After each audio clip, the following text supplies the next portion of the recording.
Dari sejarah telah mencatat tidak ada satupun peradaban melainkan ia akan terus dirongrong dan lahir pada peradaban itu para pengkhianat yang akan merusak peradaban itu. Bagi kita, ketika adanya upaya-upaya untuk melemahkan umat ini, ketika ada upaya-upaya untuk mengkriminalisasi tokoh-tokoh umat, ketika ada upaya untuk merendahkan perilaku baik yang ada di tengah umat, maka jalan terbaik adalah merapatkan bangsa. Tentu saja mengangkat senjata, memilih jalan kekerasan pada saat ini, situasi seperti ini tidak bijaksana, karena dapat menimbulkan fitnah yang lebih besar lagi kepada Islam, Sehingga kegentingan berbangsa bernegara kita itu bisa dihadapi ketika kita kembali ke persatuan. Kenapa? Karena memang Islam ajarkan, memerintahkan kepada kita untuk bersatu. Karena Islam mengajarkan kepada kita, memerintahkan kepada kita untuk kompak. Waqtasimu bihablillahi jami'an. Mereka mundur dari barisan syuhada, mereka mundur dari barisan salihin. Ini bukan sifat orang-orang beriman, tetapi itu adalah pahlawan kesianan. Saudaraku, ajaran agama Islam ini sempurna, tidak bisa dibantah oleh logika manapun. Ketika musuh-musuh Islam mendapati kelemahan itu, artinya musuh-musuh Islam mendapati bahwa tidak mungkin mereka mendebati ajaran agama Islam, mereka akan menggunakan olok-olok dan hinaan untuk merendahkan kaum muslimin. Maka yang pertama adalah tetap sadar bahwa engkau adalah orang yang paling mulia karena engkau beriman kepada Allah dan Rasulnya. Selalu tanamkan di dalam diri kesyukuran yang luar biasa, karena sesungguhnya sebanyak apapun harta dunia, sebanyak apapun kekuasaan yang dimiliki oleh musuh-musuh Islam, tidak ada artinya jika dibandingkan dengan hati yang di dalamnya ada la ilaha illallah Muhammadur Rasulullah. Yang kedua, ini adalah momentum yang sangat penting untuk kita mengenal Rasulullah SAW lebih dalam lagi. Karena itu saya berpesan, jangan pernah ada satupun rumah kaum muslimin kecuali di dalamnya ada satu buku sirah nabawiyah. Harus ada buku sejarah Rasulullah SAW. Bacakan secara bersama-sama dengan keluarga, sedikit demi sedikit setiap hari, agar kita mengenal diri Rasulullah SAW. Kita tahu bagaimana Nabi bersikap ketika dihina dan diolok-olok. Kita tahu bagaimana kapan keadaan untuk mengizinkan kita untuk membalas, untuk berbuat, untuk merespon. Kapan kita hanya boleh berdoa, diam, serta bersabar atas hinaan-hinaan dan cacian itu. Yang kedua, yang ketiga yang harus kita lakukan adalah meneladani para sahabat seperti Mu'adz dan Mu'awwadz tadi.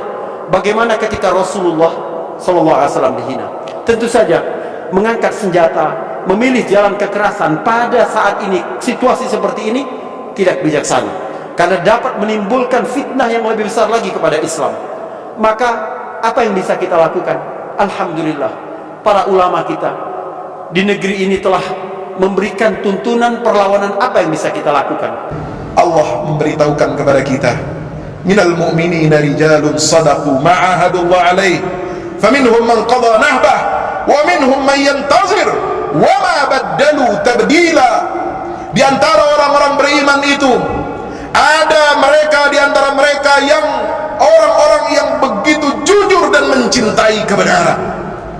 Mereka membenarkan semua apa yang dijanjikan Allah dan Rasulnya kepada mereka, dan membenarkan apa yang mereka perjanjikan kepada Allah dan Rasulnya sallallahu alaihi wasallam.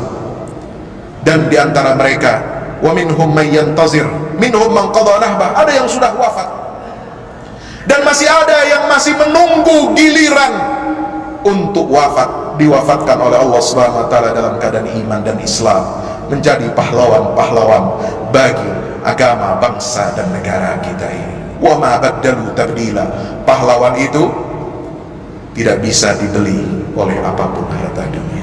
Dia tidak akan merubah akidahnya, dia tidak akan merubah prinsip-prinsip hidupnya, dia tidak akan merubah prinsip dasar agamanya dengan apapun. Tidak. Wa ma baddalu tabdila. Mereka tidak mau mengganti kesenangan dari Allah dan Rasulnya itu berupa surga, bertetangga dengan Rasulullah SAW nanti di yaumil qiyamah, mendapatkan syafaat Nabi Muhammad SAW. Mereka tidak mau ganti itu dengan harta dunia yang receh, dengan suap, dengan sogok, supaya mereka berhenti, supaya mereka mundur dari barisan kaum muslimin, supaya mereka mundur berhenti dari barisan orang-orang siddiqin. Di para pendahulu-pendahulu kita menyadari betul akan ayat ini, sehingga beliau implementasikan dalam kehidupan berbangsa bernegara kita. Nah, kalau begitu siapa orang-orang yang suka memecah belah? Dalam ayat Al-Quran juga Allah jelaskan kepada kita, A'udzubillahi minasyaitonirrajim, bismillahirrahmanirrahim, wala takunu minal musyrikin minal ladzina farraqu dinahum wa kanu syi'a. Jangan kamu menjadi seperti orang-orang musyrik. Apa perbedaan orang musyrik? Minal ladzina farraqu dinahum wa kanu syi'a. Yang satu pekerjaan daripada orang musyrik itu orang-orang yang tidak beriman itu adalah mengadu domba, memecah belah. Maka itu Bapak Saudara yang berhadir, apapun situasi kondisinya dalam kehidupan berbangsa bernegara kita, maka yang namanya persatuan, kekompakan itu tidak boleh tercabik-cabik. Apapun agendanya dalam kehidupan berbangsa bernegara kita dan sesuai dengan perintah dalam Al-Quran, maka persatuan itu harus tetap dijaga. Itu makanya kalau seandainya ada orang yang berkampanye, kemudian berceramah ataupun juga berpidato yang intinya, yang isinya itulah memecah belah, maka orang itulah yang harus ditangkap sebenarnya. Kenapa? Bertentangan dengan sila ketiga dalam Pancasila, itu persatuan Indonesia. Kalau seandainya ada di antara kita, di antara sebagian masyarakat kita yang mengadu domba, maka itulah yang harus diselesaikan. Karena memang adu domba itu bukan pekerjaan orang-orang yang beriman. Membuat permusuhan itu bukan pekerjaan orang-orang yang beriman. Itulah pekerjaan orang-orang musyrik. Wala takunu minal musyrikin minal ladzina farraqu dinahum wa kanu syi'a. Yaitu mereka yang mengadu domba, termasuk orang yang membuat berita hoax. Pada masa Rasulullah sudah dikenal itu berita hoax itu dengan hadisul ifk, berita bohong, berita dusta. Apa tujuan berita bohong? Tujuannya adalah untuk mengadu domba, untuk memecah belah.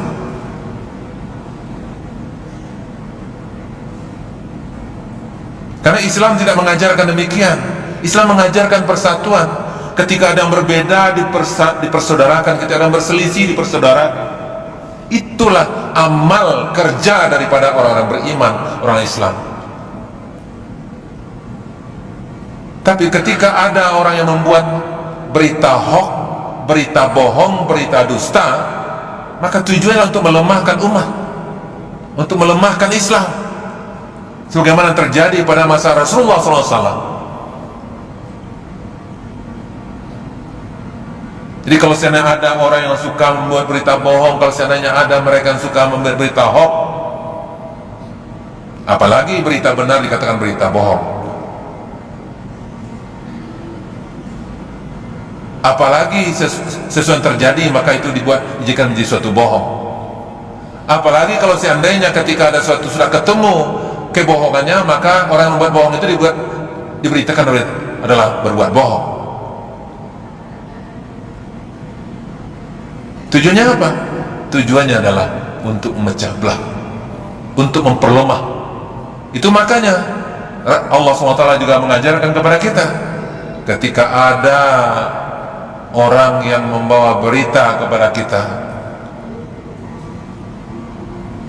dan tujuannya adalah untuk mengadu domba, ya, memperlemah barisan umat ini, maka sesungguhnya mereka itu sudah bisa diidentifikasi, mereka adalah orang-orang munafikin. Ketika ada suatu berita yang mereka bawa, maka seharusnya kita tabayun terlebih dahulu, harus kita perjelas lebih dahulu.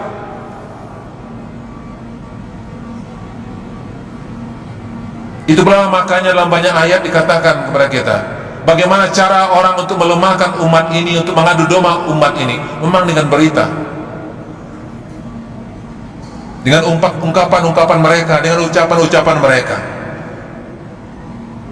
Yuriduna liyutfi'u nurallahi biafwahim wallahu mutimmu nurihi walau karyal kafirun. Mereka ingin memadamkan cahaya-cahaya Allah dengan ucapan-ucapan mereka, dengan berita-berita bohong yang mereka buat, supaya kita satu sama lainnya saling berselisih, saling bertengkar.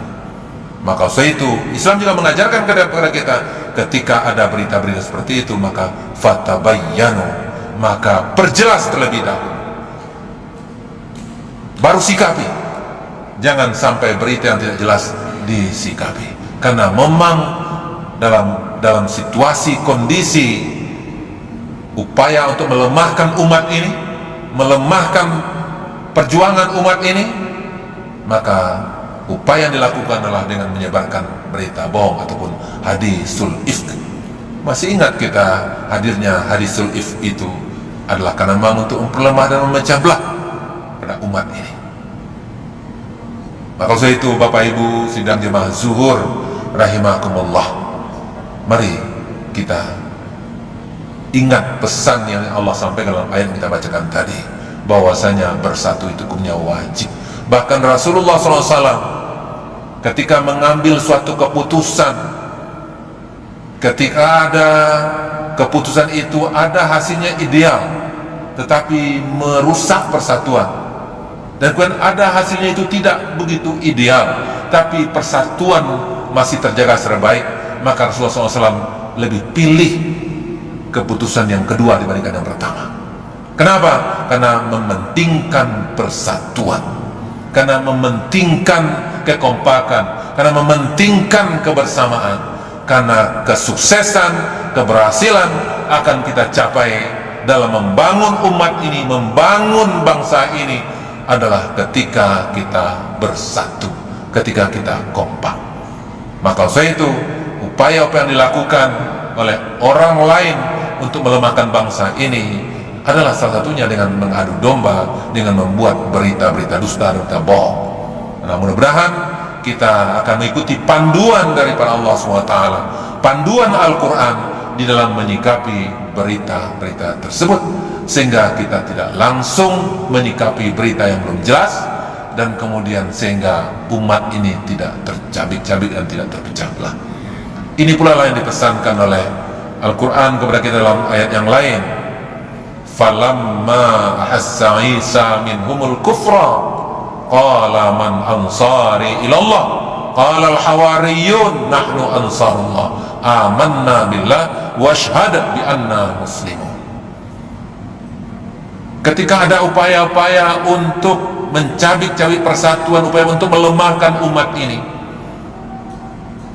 untuk mengadu domba umat ini, maka ayat ini memesankan kepada kita, maka Nabi Isa melakukan konsolidasi dengan umatnya. Dia bertanya kepada umatnya, man ansari ilallah, siapa yang akan menolong agama Allah, siapa yang akan menyelamatkan agama Allah ini? Berkata sahabatnya itu hawariyun, kami yang akan menolong agama Allah. Amanna billah washhad bi anna muslimun. Maka setelah itu konsolidasi, merapatkan barisan, mengokohkan persatuan juga adalah jawaban bagi kita ketika adanya upaya-upaya untuk melemahkan umat ini, ketika ada upaya-upaya untuk mengkriminalisasi tokoh-tokoh umat, ketika ada upaya untuk merendahkan perilaku-perilaku baik yang ada di tengah umat, maka jalan terbaik adalah rapatkan barisan, jalan terbaik kokohkan persatuan, jalan terbaik yang diajarkan oleh Allah SWT, yang dicontohkan oleh Rasulullah SAW kepada kita, rapatkan barisan. Mudah-mudahan dalam situasi kondisi yang juga kita hadapi saat ini terhadap umat Islam, terhadap tokoh-tokoh Islam, maka oleh sebab itu upaya yang mesti kita lakukan juga adalah ayo kita rapatkan barisan, ayo kita kokohkan persatuan, ayo kita adakan tabayyun terhadap informasi-informasi yang kita terima, apalagi dari orang-orang yang tidak jelas keberpihakannya kepada umat. Mudah-mudahan Allah SWT senantiasa membimbing kita, mudah-mudahan Allah SWT senantiasa memberikan hidayah kepada hati-hati kita, agar kita menjaga, merawat persatuan di tengah-tengah umat. Mudah-mudahan ini pula lah yang menjadi penyebab kemenangan umat itu, seperti yang dikatakan dalam surah Al-Imran ayat ke-104-nya, wa ulaika humul muflihun, dan mereka itulah orang-orang yang menang. Kapan?